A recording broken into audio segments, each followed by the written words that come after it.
పవన్ కళ్యాణ్ గారిని మాట్లాడవలసిందిగా ఆహ్వానిస్తూ ఉంది.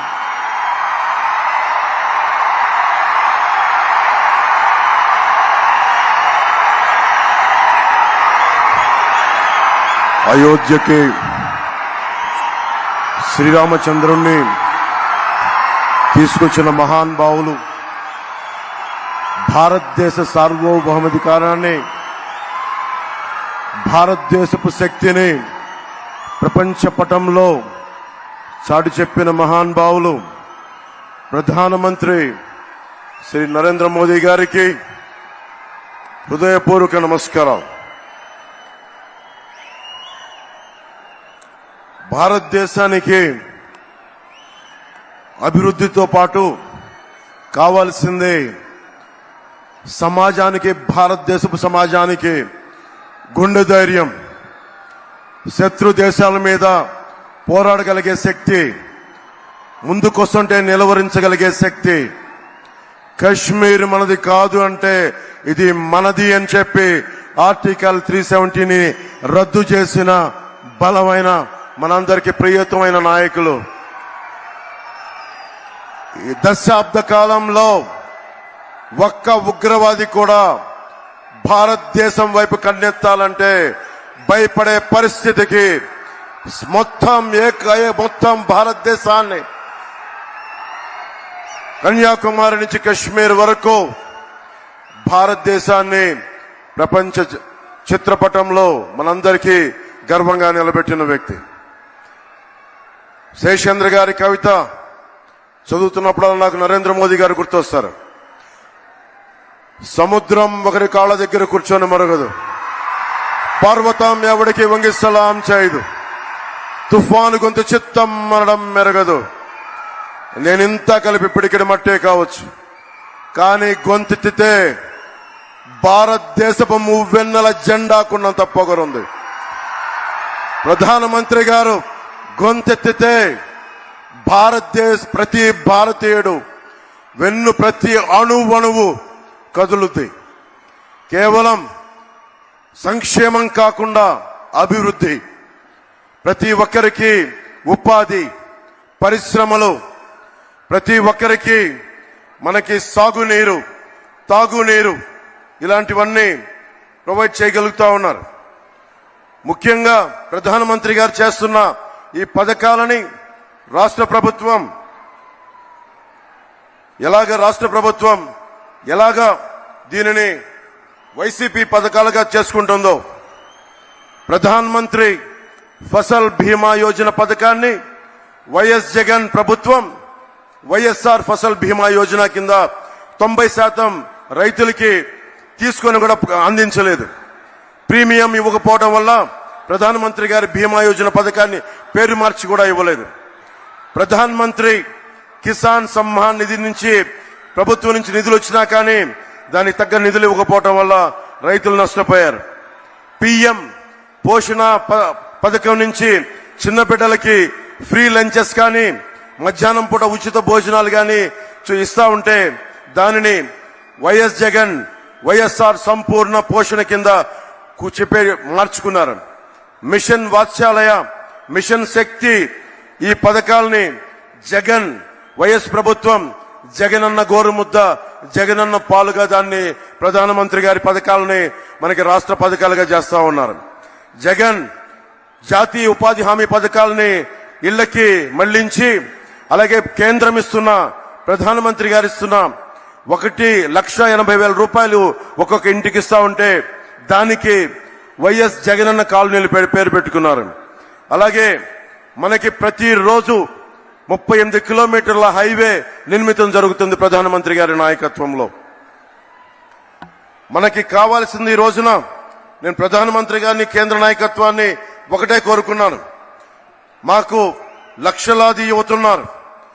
ఏమన్నా జాతీయ మనకి ఛానల్లో కూడా చెప్పాను, ఆంధ్రప్రదేశ్ భారతదేశ తాలూకు పేట్రియట్, దేశభక్తిని అణువును నా గుండెలో నింపుకున్న సమాజం ఇది. పింగళి వెంకయ్య గారు మువ్వెన్నెల జెండాని రూపుదిద్దిన రూపశిల్పి పింగళి వెంకయ్య గారు. మా అందరికీ జాతీయోద్యమం, జాతీయ స్ఫూర్తి కొండంతుంది, హిమాలయ పర్వతాలు ఉంది. హిమాలయ పర్వతం అంతా ఉంది. మేము కోరుకునేది కూడా ఈ రోజున ఎందుకు అలయన్స్ ని మేము కోరుకున్నాం, ఎందుకు ప్రధానమంత్రి గారి ఆశీస్సులు ఈ కూటమికి కావాలి, మనకి టీడీపీ జనసేన కూటమికి ఎందుకు ప్రధానమంత్రి గారి ఆశీస్సులు కావాలి అంటే, మొత్తం వికసిత్ భారత్ ఉంటే, మొత్తం భారతదేశం అంతా అమృత గడియలుంటే, ఒక ఆంధ్రప్రదేశ్ లోనే వైఎస్ జగన్ పాలనలో విష గడియలు. ఎటు చూసినా ఇసుక దోపిడీ, ఎటు చూసినా మట్టి దోపిడీ, ఎటు చూసినా స్కాములు. ఇవన్నీ ఆగాలి అంటే ప్రధానమంత్రి గారి ముందుండి ఆంధ్రప్రదేశ్ ని నడిపిస్తే తప్ప దీనిని ముందుకు తీసుకెళ్లలేం. అందుకని వారి ఆశీస్సులు కోరుకున్నాం. మేము ఏం మాత్రం స్వార్థం లేకుండా నిస్వార్థంగా మేము మీ వికసిత్ భారత ఈ కలలో ఆంధ్రప్రదేశ్ 5 కోట్ల మంది ప్రజలు భాగస్వామ్యులు అవ్వడానికి మీ వెంట నడుస్తాం అన్న ఒక మాట నందుకు చాలా పెద్ద మనసుతోటి ఈ రోజున ప్రధానమంత్రి గారు ఈ కూటమికి ఆశీస్సులు తెలిపినందుకు వారికి 5 కోట్ల మంది ప్రజల తరపున, ఆంధ్రప్రదేశ్ ప్రజల తరపున వారికి చేతులెత్తి నమస్కరిస్తున్నాను. ప్రధానమంత్రి గారి గురించి ముఖ్యంగా ఇప్పుడు దాకా భారతదేశంలో ఎప్పుడు పద్మశ్రీలు పొలిటికలైజ్ చేశారు. మొట్టమొదటిసారి ప్రధానమంత్రి గారు అడుగు పెట్టిన తర్వాత, ప్రధానమంత్రిగా ప్రమాణ స్వీకారం చేసిన తర్వాత మటుకు మీకు కనిష్క, మనకి కెనడా నుంచి ఉగ్రవాదులు కనిష్క బాంబుని పేల్చేస్తే, ఫ్లైట్ ని పేల్చేస్తే ఆ కుటుంబం మొత్తం కోల్పోయారు. మన తూర్పుగోదావరి జిల్లాకు చెందిన శంకురాత్రి చంద్రశేఖర్ గారు, వారిని ఎవరు గుర్తించలేదు. ఒక్క ప్రధానమంత్రి గౌరవనీయులు మనకి నరేంద్ర మోదీ గారు గుర్తించారు. అలాగే ఏటి కొప్పాక బొమ్మలు సివి రాజు గారిని సహజ రంగులతోటి దానిని దాదాపు 500 ఏళ్లుగా ఏటి కొప్పాక బొమ్మల్ని, ఆ కళని ముందుకు తీసుకెళ్తుంది, దాన్ని గుర్తించింది ప్రధానమంత్రి గారు. అబ్బారెడ్డి నాగేశ్వరరావు గారు మనకి నార్త్ ఈస్ట్ లో దాదాపు 33 ఆర్కిడ్లని కనిపెడితే, గుర్తిస్తే దాన్ని పద్మశ్రీగా వారికి ఇచ్చారు.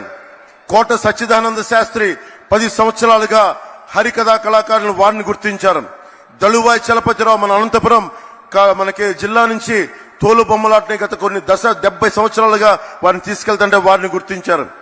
సుంకర వెంకట ఆదినారాయణరావు గారు ఆర్థోపెడిక్ 10 లక్షల సర్జరీస్ చేశారు పోలియో వ్యాధిగ్రస్తులకి.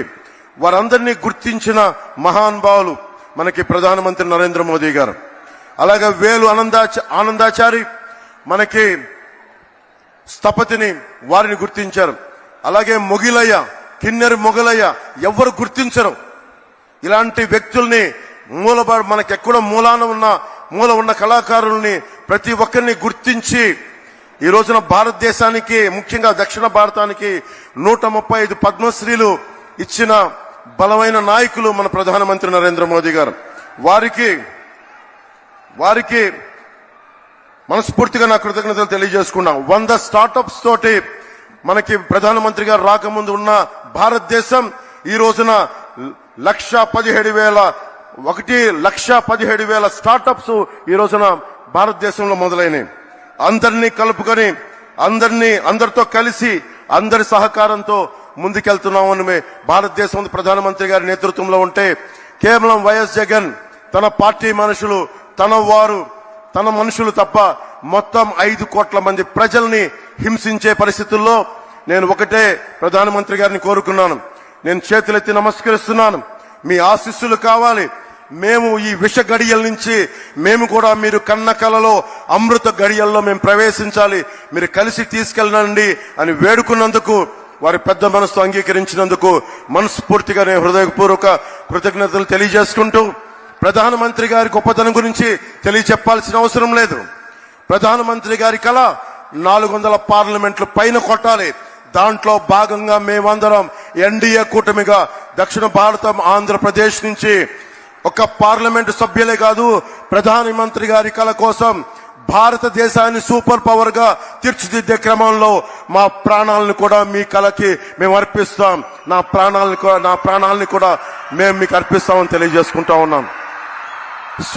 స్వామి వివేకానంద గారు ఒకటే కోరుకున్నారు, 100 మంది ఇవ్వండి అని చెప్పి ఈ భారతదేశాన్ని మారుస్తానని. ఆ కళలు చిన్నప్పటి నుంచి కళలు కనేవాడిని. ఒకళ్ళు వస్తారా అని. వచ్చారు నరేంద్ర మోదీ గారు. ఒక్కరు వచ్చి ఈ రోజున భారతదేశపు ప్రపంచ శక్తిని చరిత్ర పుటాల్లోకి తీసుకెళ్లారు. 10వ స్థానంలో ఉన్న భారతదేశం 5వ స్థానంలోకి వచ్చింది. మూడోసారి ముచ్చటగా ఆయన ప్రధానమంత్రి కాబోతున్నారు. మూడోసారి ప్రపంచ అగ్రగామి దేశాల్లో 3వ దేశంగా కాబోతుంది. మనందరం కలిసి ప్రధానమంత్రి గారి వెంట నడుస్తున్నాం. మేమందరం నడుస్తాం. మేమందరం కూడా ఆయన కలల్ని సాకారం చేయడానికి, భారతదేశాన్ని నెంబర్ 1 చిత్రపటంలో పెట్టడానికి, సూపర్ పవర్ గా చేయడానికి మేమందరం అండగా ఉంటాం. ఆయన వెన్నంటి నడుస్తాం. ఆయనతో పాటు కలిసి అడుగులేస్తామని తెలియజేసుకుంటూ, మన కూటమి ప్రభుత్వం వస్తుంది. ఆ వైసీపీ అవినీతి కోటల్ని బద్దలు కొడుతున్నామని తెలియజేసుకుంటూ, తెలుగుదేశం అధినాయకులు చంద్రబాబు గారికి, లోకేష్ గారికి, ప్రధాన కార్యదర్శి, అలాగే మన మేడం పురంధేశ్వరి గారికి, వేదిక పైన ఉన్న నాయకులందరికీ, ప్రతి ఒక్క తెలుగుదేశం నాయకులకి, జనసేన నాయకులకి, భారతీయ జనతా పార్టీ నాయకులకి పేరు పేరున ధన్యవాదాలు తెలియజేసుకుంటూ, ఇక్కడ ఉన్న అశేష బీజేపీ అభిమానులందరికీ, కార్యకర్తలకి, నాయకులకి, జనసేన నాయకులకి, తెలుగుదేశం నాయకులకి, ప్రతి ఒక్కరికి పేరు పేరున ధన్యవాదాలు తెలియజేసుకుంటూ, కూటమి ప్రభుత్వాన్ని స్థాపిస్తున్నామని తెలియజేసుకుంటూ, భారత్ మాతా కీ జై హింద్.